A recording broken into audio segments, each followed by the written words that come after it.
This time I'll call the March 14th, 2019 meeting to order for Dickson County Commission. Please stand and join in the flag salute. I pledge allegiance to the flag of the United States of America and to the republic for which it stands, one nation, under God, indivisible, with liberty and justice for all.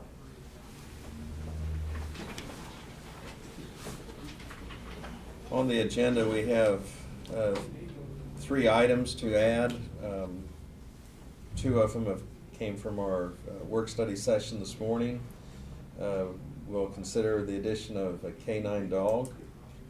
The second item, this ties in with the Tyler project, but it's involves some purchases from the capital outlay, and Brad will cover that. And then the third item we had was a letter to the legislature requesting support of the county home rule resolution. I'd move that we approve the amended agenda. I second. We have the motion and the second to approve that amended agenda. Any discussion or question? Otherwise, all in favor say aye. Aye. Opposed? Motion carries. The consent agenda includes the March 7th meeting, fund expenditures of $162,416.87, abatements $557.90. I'll second that motion. Okay, so I'll make that my presentation as a motion. We've got the second. Any discussion? All in favor say aye. Aye. Opposed? Motion carries. Commissioner comments. Craig, we'll go ahead and start with you. Yeah, I down at the work session. The fairground cleanup was last Sunday. I told Jill, I said, I don't think in the 10 years I've been doing it, I don't think I ever saw that many people out here. Maybe I was mistaken and stuff. Then I wanted to take time to thank John Holdrum, and down at the extension office, we went and visited those last Thursday after the meeting. Good input, good knowledge back from the health department. I didn't realize how much billing was involved in all the different health department and EMS, and if you don't do it right, you have to go back and do it again. So, but that's all I have, Lynn. Okay, Ron. I had to thank the county commission here for taking me around to each of the departments and showing me what they do and the facilities they're in and the work they do, and I have to appreciate, come to a better understanding of what's going on and appreciate really what they're doing. And thank you guys for educating me in that field.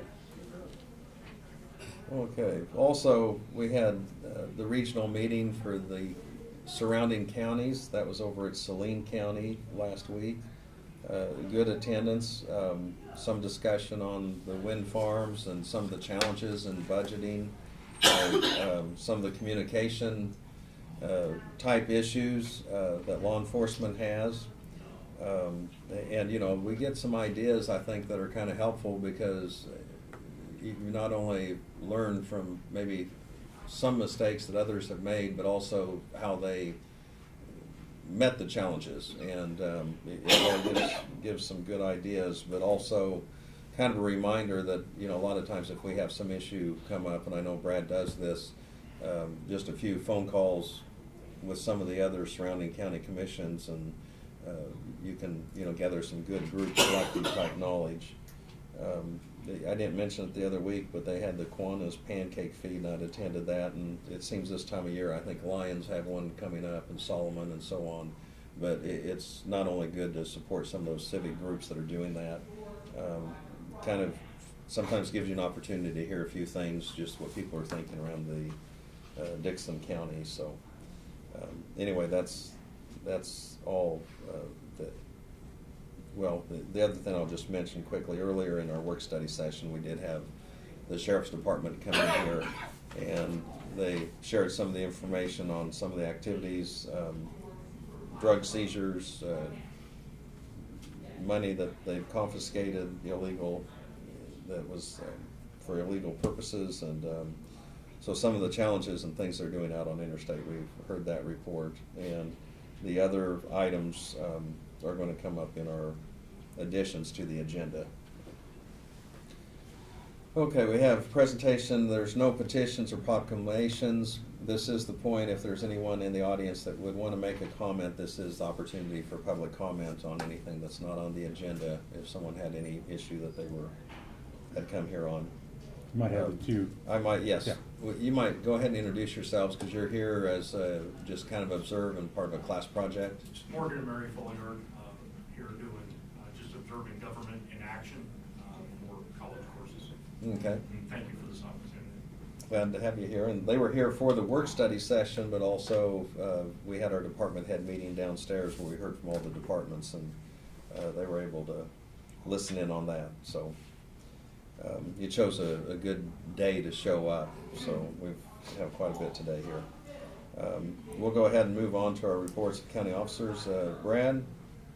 Okay, we did purchase diesel fuel this week. The bids came in from MKC at $2.35 a gallon, and Ross's is $2.37, so MKC got the bid this time.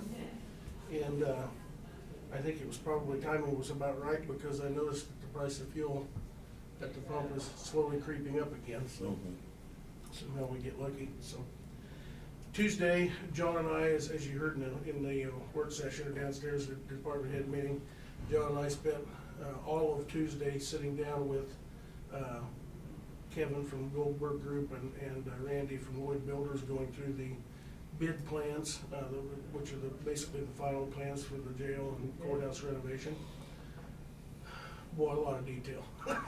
And I was gonna bring the book in here, the bid specs, and to show it to you, but I couldn't carry it, so it's literally about 6 to 8 inches thick. And but it just goes to show all the detail that if it goes into a project like this. I mean, the jail itself is extremely detailed, coupling that with the renovation project, and it just gets that much worse. But we found a few things on it, primarily on the outside of the building, that we needed to have corrected and changed, that the engineer that did that work maybe didn't or wasn't aware of. So it was a good meeting. We went back with that information. We did tentatively schedule a pre-bid meeting for the contractors to come in and hear what the project's all about, and then to have a chance to look at the facility and the complex and see exactly what they're gonna be bidding on the 28th of this month. And hopefully that'll go. And again, if everything goes as planned and the time frames are about correct, we're still looking around the first week of May for construction to start, hopefully. So. But it was a good meeting, and everything's on track, so no big surprises. We've submitted, given 2 copies of the plans to the city of Abilene. We've also been submitted to the state fire marshal's office and several other authorities that have to be able to review them, that have jurisdiction on things like the jail and stuff like that. So we received this week a $150 check from the Community Foundation, and that is a gift from the memorial of Sean Biggs, Dr. Dennis and Sheila Biggs' son, who passed away several years ago, and they created a memorial in his memory. And each year they give us $150 to go towards a water festival for kids, and that's been given to Randy. He'll be sending Dennis and Sheila a thank you, and we certainly appreciate that, their thoughts for that. John is working on some bids for 2 new ventilators for EMS. That's another item that's in the capital plan. The ones we have are still functioning, however, they're outdated. They're 10 or 12 years old, and so it's time to cycle those out. We do have there is an offer from the company that manufactures those that we can do a lease purchase. We can purchase the 2 of them now and pay half now and half next year, and they do that a lot on that high dollar equipment for EMS purposes. So we may very well recommend to you guys next week that we take advantage of that particular situation. But we'll come back next week with that information. I think we'll have them finalized by then. We're also working on, as John mentioned, we've got our asphalt overlays this summer, and APAC had gotten a bid. You'd awarded that some time ago. As I've reported to you in the past, the entrance to the Love's Truck Stop off Carmel Boulevard and the Fair Road approach between that and the overpass, and then on the north side of Fair Road, as well as the north side of the Solomon Road at the Solomon exit, all are in very dire need of repair. Martin has patched the area there on Carmel Boulevard between Fair and the entrances into Love's several times now since Love's opened, and it's only been open for what, 5-6 months, or 7 months. So we know that that's gonna continue to be a problem. With that heavy truck traffic, you just can't handle it. And I think it's kind of interesting that, the candy factory's been there for, what, 20 years now, roughly? And Carmel Boulevard has not been repaired at all, I've shown no wear. And now all of a sudden, with the trucks coming in out of Love and the frequency and the weight of them, it's just falling apart. So it just goes to show the difference in truck traffic where that truck stop. Now, that said, that's a good thing. We like to have that traffic. That's good economic development, and good economic promotion. But we have to keep the road up. So John and Martin went out yesterday with the APAC representative, had them look at that, and they're supposed to give us a specific bid that while they're here doing our other overlay, give us the best price they can to have their crews come in and put a good tough overlay in those 2 areas and get that taken care of. So we'll see how that comes back, but I think it's something we're certainly gonna be forced to take care of to keep that road up, because we can only continue to patch it so long before it gets to the point where it's not patchable anymore. So, and we don't want it to get to that point, so. The other challenge on that particular component will be doing it under live traffic, because we can't just shut it off for a day or two while they do it, so. But we'll meet the challenge and get it taken care of, so. And then we're also getting some final orders, or the bids put together on the Tyler project for the mobile units, as I mentioned in the work session for EMS. They won't be getting the full-blown mobile data terminal or computers like law enforcement requires, but they will be getting an iPad with a wireless device, which is considerably less, but we are working on those specs, and we'll hopefully have them back to you here by next week, so. Other than that, I think that's all I've got. Okay, thank you. Doug? We have picked up the deeds for the tax sale, so they've all been recorded to the register of deeds, and they're in the process now being distributed to those who purchased the real estate, and that's all I got. Okay, thank you.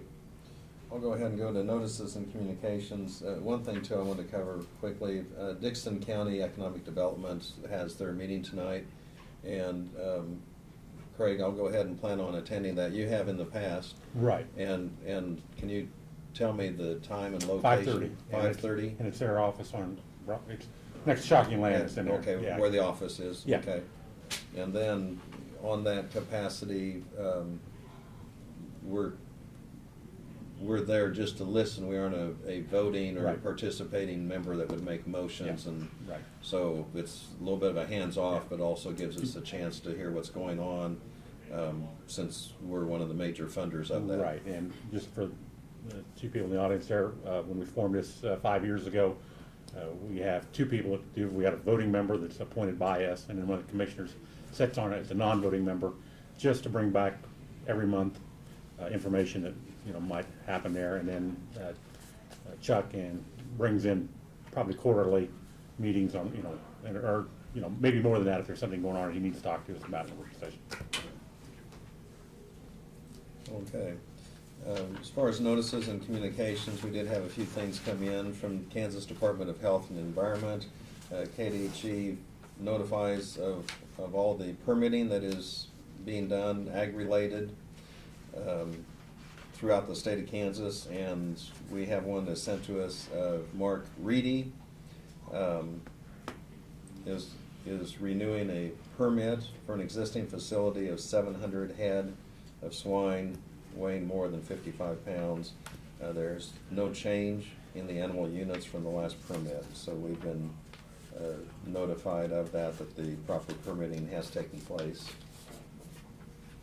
We also received from the National Taxpayers Union, and this just has to do with alerting us to some of the aging water and sewer problems throughout the country, and they have a study from Utah that identifies some of the proactive things you can do to try to stay ahead of that, but also to be aware that so much of our infrastructure throughout our nation, whether it's water or other things, has been in place for a long, long time. And sometimes when you don't consider what replacement is on some of those things. And so anyway, we had that report we received from them. CASA is having a fundraiser. It's a wine tasting, a silent auction, and 50/50 raffle, and that's for the 8th Judicial District. That's going to be over at Junction City. And so anyone of the commission was interested in attending or wanting to get that information out, that's March 23rd, 2019. Other than the county newspaper, that's all we have as far as notices and communications. Did anyone else receive any communication they'd want to bring up at this time? Nothing on the computer, Lynn. Okay. Lynn, I'd like to bring up one piece of information on communication. This is in regard to the city of Harrington. Wanted the commission to be aware that they're gonna possibly annex some property in along Highway 77. This was from Matt Townsend, the new city manager. It was a phone call, and his brief was basically stating they wanted to annex a few feet from each side of the Highway 77, both east and west, going north and south and a little bit to the east of on 56, for signage and for patrol purposes. Now that involves a highway. I think, Brad, you can elaborate more on the highway part of it, what that involves, or the state or the county or whatever, but he wanted us aware that that's taking place, it will be taking place. Okay. Yeah, it's a state highway, so it would be an agreement between KDOT and them as to who signs it and who maintains it. I'm sure Harrington's not gonna be able to take over maintaining that section of highway, so KDOT will continue to maintain Sure. it, so. Okay, we'll go ahead and move on to items to consider. One of the first things we had here, and this came out of our work study session this morning, and it's the addition of a canine dog. Brad, would you want to elaborate on that a little bit? Yes, a request before you is from the sheriff's department to purchase a single-purpose canine for use in controlled substance detection and also tracking. It can be used for not only detection of drugs or tracking offenders, but also tracking lost children or lost adults, for that matter, if we happen to have someone with dementia that wandered off. The other part of this purchase that's kind of unique that I think is very positive is this particular type of animal could be used for school events, and it's a friendly dog. It's not a police dog, so you can take it into schools and use it for PR and educational purposes. So it gives a lot more flexibility to them that they don't have with a dual-purpose police dog that's trained to be aggressive many times. So and it can't be taken into a school setting or into a public setting for a civic group or something like that. So the cost for that, they're estimating to be at $14,000, which they were willing to utilize out of their asset forfeiture fund. And so it's not something that's part of the tax base, this was the forfeitures of seized vehicles or money or whatever on That's correct. interstate. So,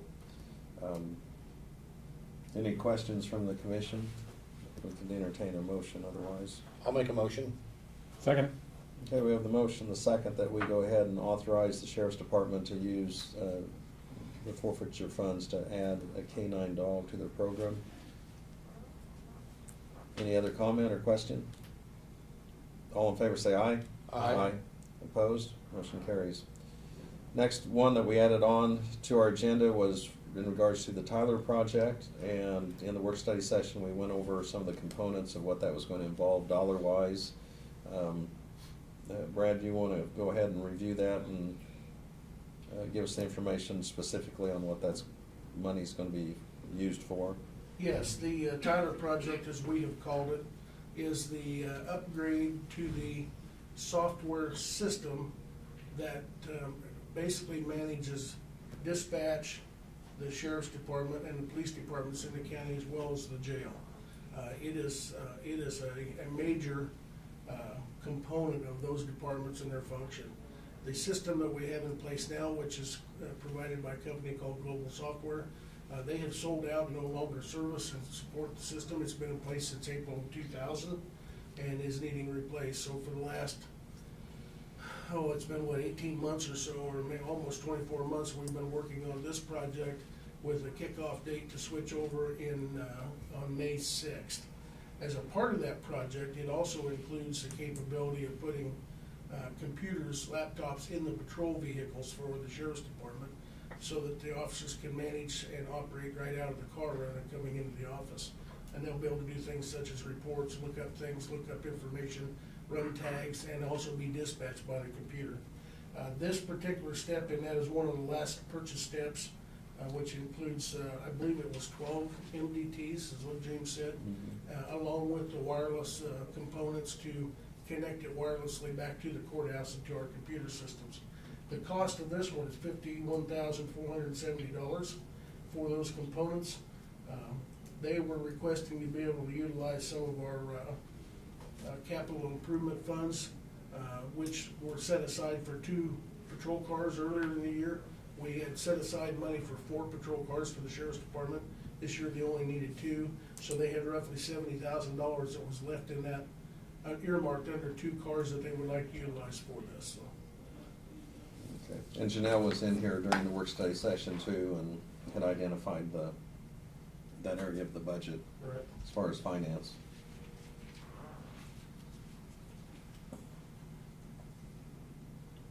I'd go ahead and make the motion that we approve that $51,470, it'd be out of capital outlay for those items of the Tyler project for the sheriff's department. Second. Have the motion and the second. Any further discussion or questions? All in favor say aye. Aye. Opposed? Motion carries. Next one we have is a letter to be sent to the Kansas Association of Counties in regards to our stance on home rule. And Brad, go ahead and summarize that, please. Yes, there is, for many years now, the Kansas Association of Counties representing us as counties has been promoting what we would like to see happen in the way of home rule authority. Currently, counties have statutory home rule in Kansas, where cities have constitutional home rule, and we would like to see counties be provided with the constitutional home rule as well. That's apparently gained a little bit of traction this year in the legislature, and currently there's a House concurrent resolution that's being prepared, number 5007, that if signed by the House and signed by the appropriate number on the Senate side, could go to the governor, and that would allow the ballot question to be, question to be placed on the ballot next year as to granting the amendment to the Kansas Constitution, providing Kansas counties with constitutional home rule.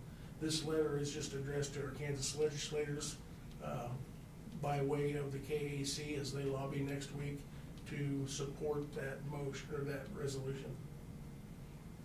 And that is part of our membership to the Kansas Association of Counties. They do monitor and follow closely any legislative issues that are going to impact counties, and especially if it's something that we feel strongly favorable or disfavorable on, we try that lobbying effort. And I know Jay from the KAC had mentioned to be able to have a group of letters for their review, whether they review them or not, but just to show that there's broad support, helps his ability as far as that effort when they do have the hearings, so. Well, I'll make a motion on the home rule 5007 legislative letter. Second. Okay, we have the motion and the second to send that letter from our commission. Any further discussion? Yeah, I might address the deal that every county can set their own home rules authority then. It's not like it's gonna be statewide. So, I mean, it puts the authority back to the county to do. The issues we're having with the blight issues would be easier to handle, in my opinion, with this authority. And but it's still gotta get 2/3 of the Senate, 2/3 of the House, and pass the voters. That's all I have, man. Okay, thank you. Go ahead and vote on sending that letter. All in favor say aye. Aye. Opposed? Motion carries. Don't believe we have any other business. Is there a motion to adjourn? So moved. Second. We have the motion and the second to adjourn. All in favor say aye. Aye. Opposed? Motion carries. We're adjourned.